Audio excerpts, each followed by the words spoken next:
सुनसान जंगल के किनारे बसे एक पुराने गांव में एक डरावनी हवेली खड़ी थी। यह हवेली अपने भयानक रहस्यों के लिए कुख्यात थी। गांव वाले इसे खूनी दुल्हन की हवेली कहते थे। वर्षों पहले यहां एक खूबसूरत दुल्हन की शादी से ठीक पहले उसकी बेरहमी से हत्या कर दी गई थी। उसकी लाश को लाल जोड़े में उसी हवेली में दफना दिया गया, लेकिन उसकी आत्मा चैन से नहीं सो सकी।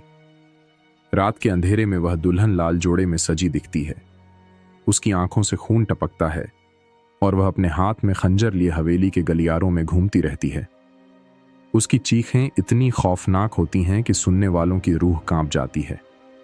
जैसे ही घड़ी रात के 12 बजाती है, हवेली के चारों ओर भयानक आत्माओं का मेला लग जाता है।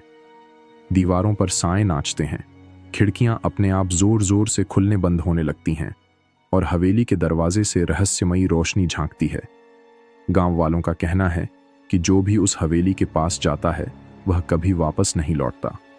कुछ लोगों ने बताया कि उन्होंने वहां किसी के रोने और दहाड़ने की आवाजें सुनी, तो कुछ ने देखा कि हवेली के अंदर से एक सफेद धुआं निकला जिसमें एक डरावनी परछाई दिख रही थी। कई बार रात को हवेली के चारों ओर काले साए मंडराते हैं। ठंडी, खून जमा देने वाली हवा के झोंके पूरे गांव में डर का माहौल बना देते हैं। कुछ लोगों ने देखा कि खूनी दुल्हन की परछाई उनके घरों तक उनका पीछा करती है। एक बार एक बहादुर तांत्रिक ने हवेली के अंदर जाकर उस दुल्हन की आत्मा को शांत करने की कोशिश की, लेकिन वह भी चीखते हुए लौटा और 2 दिन बाद उसकी मौत हो गई। तब से किसी ने